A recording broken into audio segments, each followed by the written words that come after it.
Bonjour mes élèves, on va traiter ensemble aujourd'hui le phénomène interaction onde-matière destiné aux élèves de la 4e année section mathématiques, section sciences de l'informatique, mais pour la section sciences expérimentales, la partie réfraction et réflexion et disparition d'ondes mécaniques et hors programme.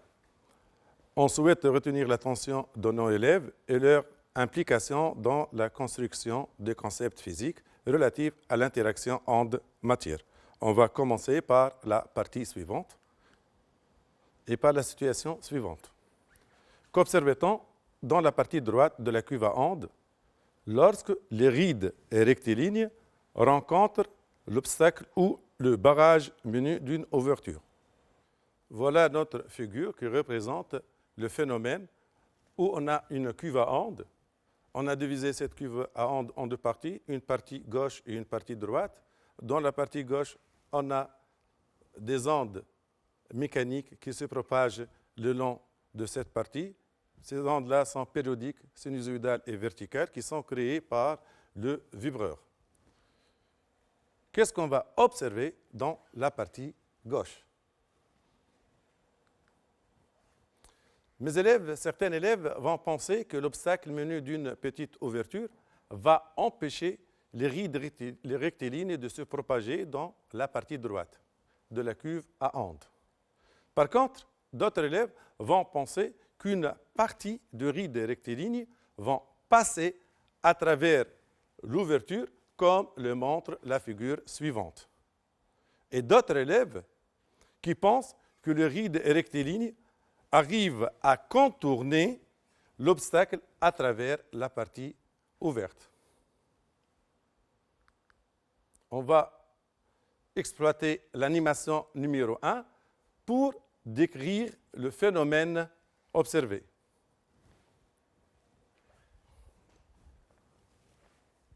Voilà notre montage, notre cuve à ondes, qui est divisée en deux, où on a une onde rectiligne verticale qui se propage dans cette direction. À travers la fente de l'obstacle, qu'est-ce qu'on a observé? Vous voyez bien sur cet axe de symétrie que l'onde a une amplitude maximale dans cette zone. Par contre, dans deux autres zones, vous voyez bien que l'amplitude diminue. Même dans d'autres directions, l'amplitude est nulle. On constate bien que l'onde dans la partie droite n'est plus rectiligne et on a un changement de la forme sous forme des arcs de cercle. On dit qu'on a un phénomène de diffraction de l'onde mécanique car on a un changement de la forme de l'onde et vous voyez bien que la fente joue le rôle d'une source ponctuelle comme dans le cas lorsqu'on obtient des rides circulaires, une onde circulaire. Donc, qu'est-ce qu'on a observé? On a observé sur la surface libre de la cuve à ondes, à droite de l'obstacle, que l'onde n'est plus rectiligne et l'ouverture de dimensions comparables à la largeur d'onde et la nouvelle source de l'onde avec une répartition non homogène de l'amplitude des rides circulaires. On observe une amplitude maximale sur l'axe de symétrie de la figure et une amplitude nulle sur certaines directions et aussi une amplitude non nulle sur d'autres zones. Ce phénomène-là est appelé phénomène de diffraction. Donc, c'est le phénomène de diffraction qui correspond au contournement d'un obstacle par une onde. Et donc, les élèves, le troisième élève qui sont raison pour l'explication du phénomène. On a un contournement de l'obstacle par l'onde. Donc, on va conclure que la diffraction d'une onde est la modification de son trajet par suite sa forme au voisinage d'une ouverture ou d'un obstacle de dimension comparable à sa longueur d'onde lambda. On va exploiter de nouveau l'animation numéro 1 pour montrer expérimentalement que la diffraction d'une onde se fait sans changement de sa longueur d'onde lambda. on reprend notre simulation, on fait stopper la figure, on obtient la figure suivante.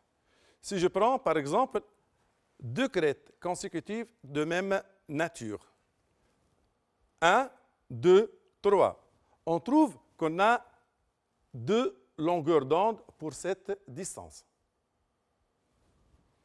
Donc, c'est l'onde incidente. On va refaire la même chose dans la partie droite où on a une onde diffractée. On va prendre deux crêtes consécutives de même nature. La première, la deuxième et la troisième, qui correspondent à deux longueurs d'onde, comme dans le cas d'une onde incidente. Donc, on trouve que la distance D, qui correspond à deux longueurs d'onde incidentes, est la même pour deux longueurs d'onde diffractées. Donc, on peut conclure que l'onde incidente est égale à l'onde diffractée. Au cours du phénomène de diffraction, on a conservation de la valeur de la longueur d'onde. Donc, voilà notre figure, notre image.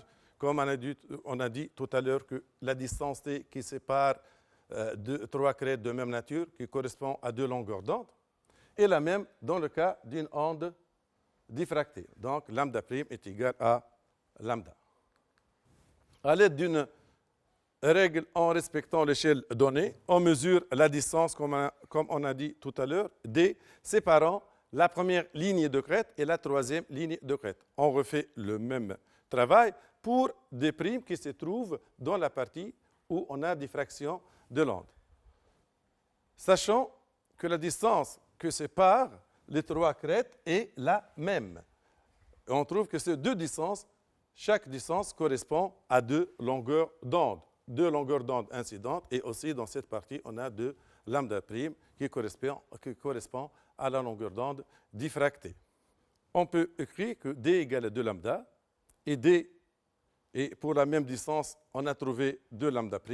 On conclut que lambda égale à lambda', qui est égal à D sur 2.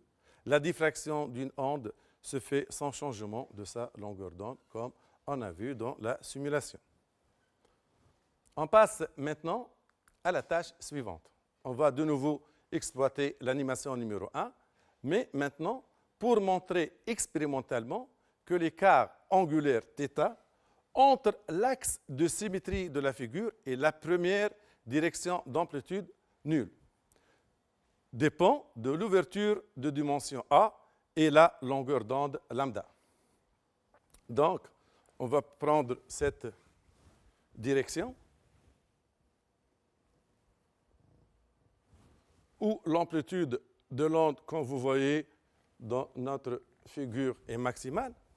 Et je cherche maintenant la direction où l'amplitude est nulle. On décrit un arc de cercle qui correspond à un écart angulaire. Donc, voilà la direction où l'amplitude est pratiquement nulle, qui correspond à l'écart angulaire. Vous voyez bien que si je vais varier la largeur de la fente, soit en augmentant la valeur, soit en diminuant.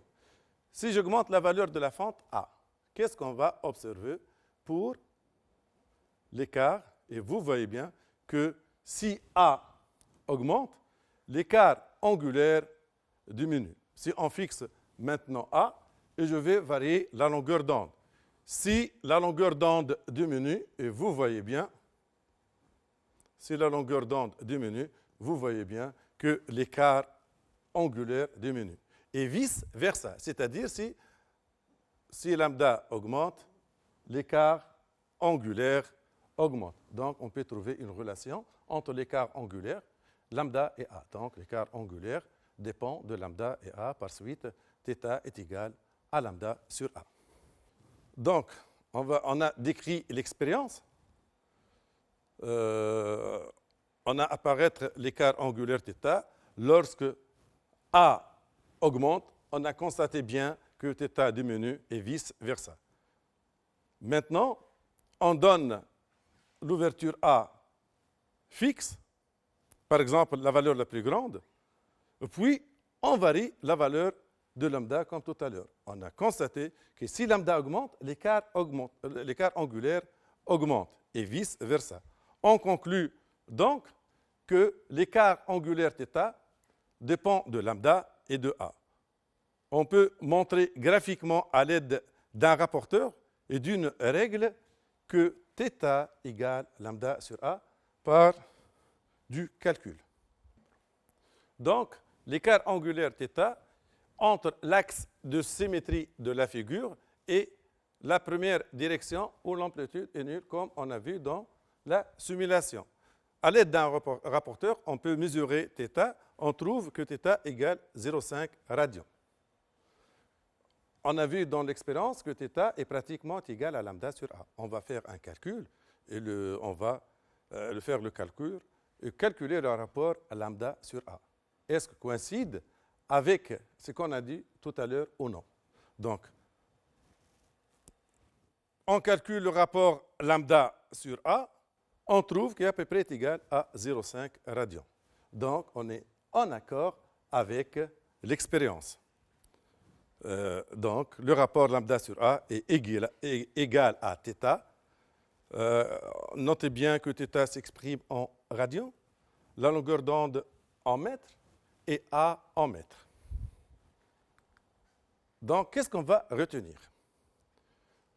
Une onde plane rectiligne de longueur d'onde lambda qui se propage à la surface d'un liquide et qui traverse une fente f de largeur πθ ne subit pas une déformation appréciable, tant que la valeur de A est grande devant celle de lambda. Par conséquent, le phénomène de la diffraction est imperceptible. Par contre, pour des valeurs de A comparables à la longueur d'onde, ou A inférieur à la longueur d'onde à lambda, le phénomène de diffraction est appréciable.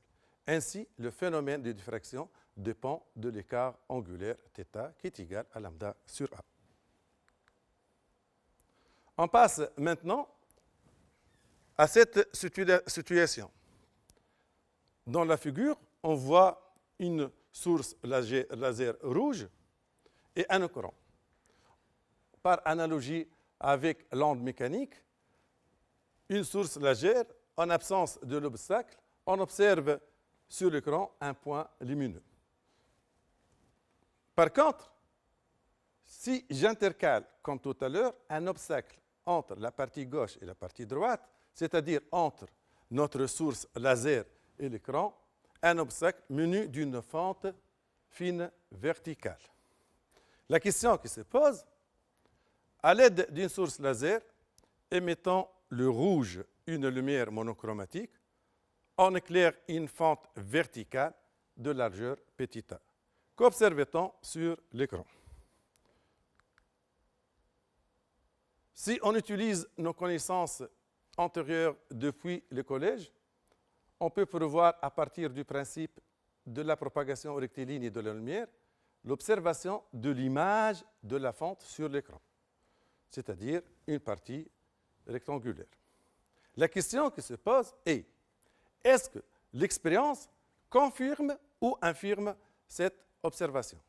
Pour répondre à cette question, on va passer à la simulation suivante. Donc, on va essayer, pour cette animation numéro 2, pour montrer expérimentalement et en se basant sur la diffraction mécanique que la lumière a un aspect ondulatoire.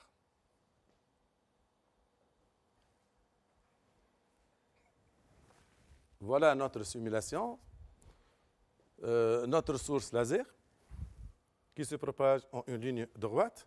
On va prendre comme source laser, comme on a vu dans la situation déclenchante, une source laser rouge. Voilà. Donc, en traversant la fente, qu'est-ce qu'on observe sur l'écran? Un petit rappel pour l'onde mécanique. Pour l'onde mécanique, à travers la fente, on a observé une zone où l'amplitude est maximale, des zones où l'amplitude est non maximale et des zones où l'amplitude est nulle. Et vous voyez bien, si on compare, que la tache rouge elle est plus lumineuse et plus large. C'est la tache principale qui correspond dans le cas de l'onde mécanique, de la diffraction mécanique, où la zone où l'amplitude est maximale. Cette tâche-là, elle est accompagnée par des tâches secondaires de part et d'autre, mais moins intenses, comme on a vu dans le cas de la diffraction mécanique. Et aussi, on a des tâches d'obscurité, des tâches sombres, où l'amplitude est nulle. Donc, d'après l'onde mécanique, a subi le phénomène de diffraction. Comme notre source laser a subi une diffraction, un étalement de la lumière. On peut conclure que la lumière est une onde. Notre source laser est une onde qu'on lui associe une longueur d'onde lambda. Donc, l'observation. La lumière qui traverse la fine fente verticale donne sur l'écran une figure différente de nos prévisions. On observe un étalement de la lumière rouge perpendiculaire à la fente. Plusieurs taches lumineuses rouges sont observées, séparées par des zones d'obscurité, des zones sombres. La tache centrale intense, entourée des taches latérales beaucoup moins lumineuses. Par analogie avec la diffraction d'ondes mécaniques, on voit que la lumière a contourné l'obstacle menu d'une fente, puisqu'on observe une alternance des taches brillantes et des zones sombres. On déduit que la lumière du laser est une onde qu'on lui associe une longueur d'onde lambda, d'où le caractère ondulatoire de la lumière. Donc, le phénomène observé est la diffraction de la lumière qui se produit lorsqu'une onde lumineuse rencontre lors de sa propagation soit un obstacle de faible dimension, soit une fente de faible dimension. On va maintenant exploiter l'animation 2 de nouveau pour montrer expérimentalement que l'écart angulaire θ dépend, comme on a vu dans le cas de la diffraction mécanique, de la longueur d'onde, lambda, de la lumière incidente et de la dimension petit a de la fente, et même de la distance qui sépare entre la position de la fente et l'écran. Donc, l'écart angulaire est défini comme tout à l'heure entre la droite qui ne subit aucune déviation, c'est cette direction qui se trouve entre le milieu de la fente et le milieu de la tâche centrale, et la première direction qui sépare entre la première zone sombre et le milieu de la fente. Tout à l'heure, on a varié lambda, puis on a varié A. On fixe D, la distance qui sépare la fente et l'écran. On fixe A et on va varier lambda. Soit on passe du bleu vers notre laser rouge. Et vous voyez bien que si j'augmente la longueur d'onde lambda, l'écart angulaire augmente. Maintenant, je passe à la couleur rouge. Et vous voyez bien que l'écart angulaire augmente. Donc, je fixe lambda en rouge. Et je vais essayer maintenant de diminuer la valeur de largeur de la fente petit a. 29 micromètres. On passe, par exemple, à 12 à peu près micromètres. Et vous voyez bien que l'écart angulaire augmente. Donc, on peut conclure, comme tout à l'heure, que lambda pratiquement égal à que θ pratiquement égal à lambda sur A. Donc, cette figure représente une figure du phénomène de diffraction d'une source laser à travers une fente d'un obstacle. Donc, l'image de diffraction, elle est perpendiculaire à la fente. L'écart angulaire θ, qui est égal d'une part lambda sur A. Et maintenant, on va montrer que l'écart angulaire θ est égal aussi à une autre expression. Si je travaille dans ce triangle rectangle, on voit bien que la distance D est très supérieure par rapport à cette distance x qui correspond à L sur 2. Donc, par une méthode trigonométrique, tangente θ est égale à l'opposé sur l'adjacent. L'opposé, c'est x qui correspond à L sur 2.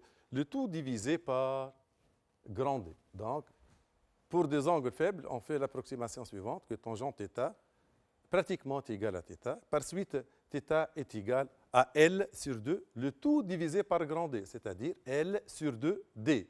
L, largeur de la tâche centrale, et D, c'est la distance entre l'écran et la fente. Donc, on a deux expressions de θ, de l'écart angulaire. D'une part, θ égale à lambda sur A, d'autre part, θ est égal à L sur 2T. Cette expression-là, on peut le traiter dans un TP de travaux pratiques. On fixe, par exemple, on fixe D, on fixe lambda, et je trace la courbe L en fonction de 1 sur A.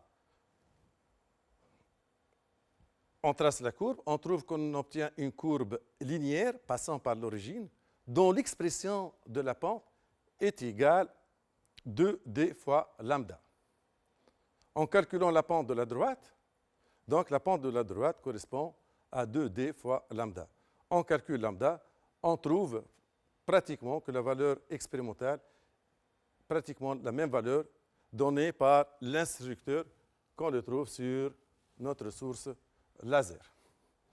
Donc, lambda étant longueur d'onde et A l'ouverture de la fente, en n'oubliant pas que θ s'exprime en radians, lambda en mètres, A en mètres, L en mètres et la distance D en mètres.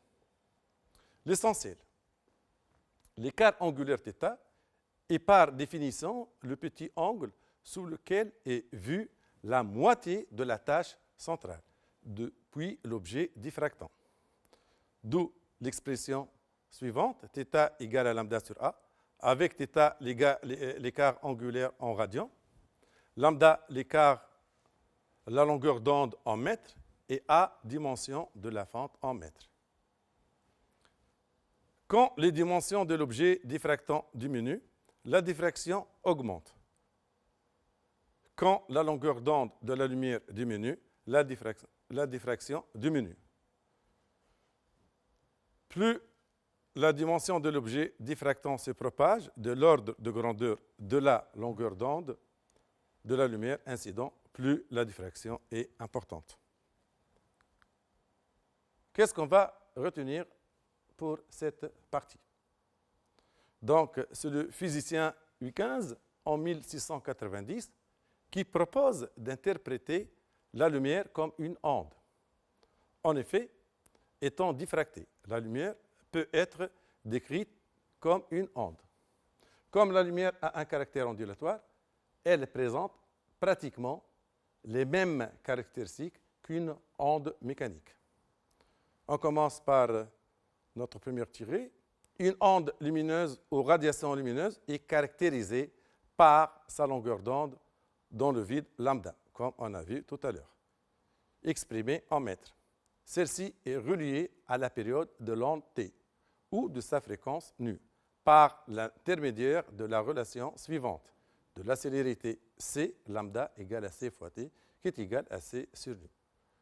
Dans le vide et pratiquement dans l'air, toutes les radiations lumineuses se propagent avec la même célérité, c 3 10 à la puissance 8 mètres seconde moins 1, quelle que soit leur fréquence.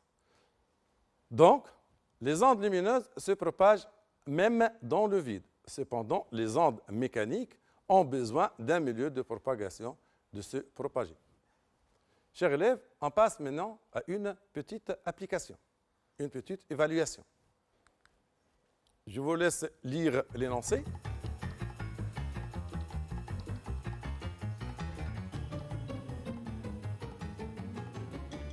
On lit ensemble. Une fente fine de largeur A est éclairée par un faisceau de lumière monochromatique. Monochromatique, mono c'est-à-dire un, et chromatique c'est-à-dire couleur. De lumière monochromatique, une seule, c'est-à-dire une seule couleur. De longueur d'onde lambda. Sur un écran E, placé au-delà de la fente, perpendiculaire au faisceau de lumière et à une distance grande D, comme on a vu dans la simulation du plan de la fente, se forme une figure de diffraction, c'est-à-dire un étalement de la lumière de part et d'autre de la tache centrale c'est une tache la plus brillante. Décrire brièvement la figure de diffraction qui se forme sur eux. Je vous laisse quelques secondes pour réfléchir.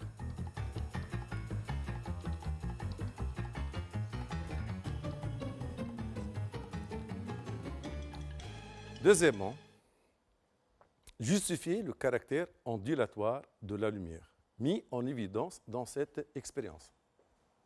Je répète, justifier le caractère ondulatoire de la lumière, mis en évidence dans cette expérience. Je passe à la question suivante. Établir une relation, comme on a fait tout à l'heure, une relation entre la largeur de la tache centrale, la distance D qui sépare la fente avec l'écran, avec L, c'est la tache centrale, et θ, la demi-largeur angulaire. On donne l'approximation que tangente θ est pratiquement θ, car L est très faible par rapport à la distance écran-obstacle. Tout juste, on utilise notre triangle rectangle. Il suffit de créer que θ, tangente θ, est égal côté opposé sur côté adjacent. C'est L sur 2D. Quatrièmement, petit a. Montrer que L est donné par la relation suivante. L égale à 2 lambda D sur A. Comme on a dit tout à l'heure, peut être cette expression un objectif d'un TP. En sachant que θ égale à lambda sur A. Puis on passe au calcul, déterminer la valeur de la longueur d'onde lambda de la lumière utilisée. Comme donné, A est égal à 200 micromètres, D égale à 2 mètres et L égale à 12,5 mm. D'après les données, vous voyez bien que L est négligeable par rapport à la distance D. Maintenant, on remplace la fente par un fil en soie, c'est-à-dire un obstacle très fin, de diamètre D, tout en gardant la même distance D, la même source lumineuse du montage précédent. Une figure de diffraction se forme sur l'écran E, mais avec une nouvelle valeur de la largeur L' de la tache centrale, qui est égale maintenant à 13,5, tout à l'heure 12,5 mm. Petit a, justifier la formation de la figure de diffraction dans le cas de ce fil en soie de diamètre. On a vu tout à l'heure, si je place une fente fine ou un obstacle très fin, on trouve la même figure de la diffraction. Petit b, calculer la valeur du diamètre D, sachant que 1 micromètre égale 10 moins 6 mètres. Je vous laisse réfléchir un peu.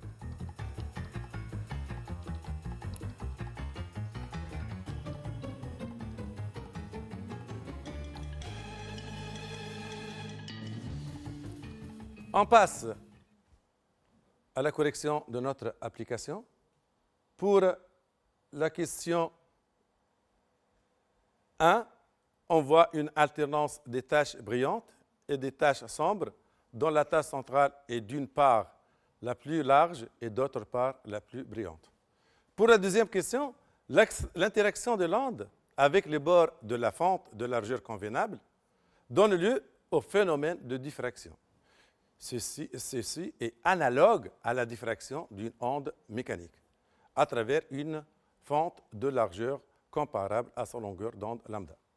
D'où le caractère ondulatoire de la lumière. Pour la troisième question, comme on a dit, tangente θ est égale à L sur 2D. On utilise le triangle rectangle, dont l'opposé correspond à L sur 2, et l'adjacent correspond à la distance entre l'écran et la fente. La quatrième question, petit a. On a montré tout à l'heure que θ est égal à lambda sur A.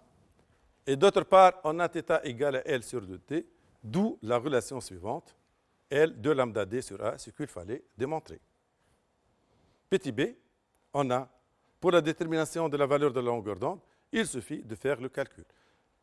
Donc, lambda a pour expression L fois A sur 2D.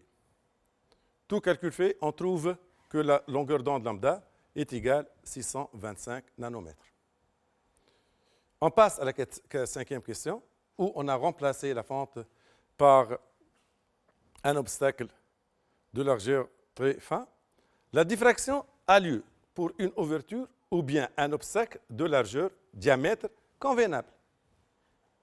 Donc, pour répondre à la question petit b, cinquièmement petit b, il suffit de faire l'égalité. LA sur 2 est égal à L' fois D sur 2. Je simplifie par 2. Je trouve que le diamètre de notre obstacle a pour expression L, qui correspond à la largeur de la tasse centrale, dans le cas d'une fente, petit a, l'ouverture de la fente, et L', la largeur de la tasse centrale, lorsqu'on a remplacé la fente par un obstacle. Tout calcul fait, on trouve que D égale 185 micromètres. Merci de votre attention.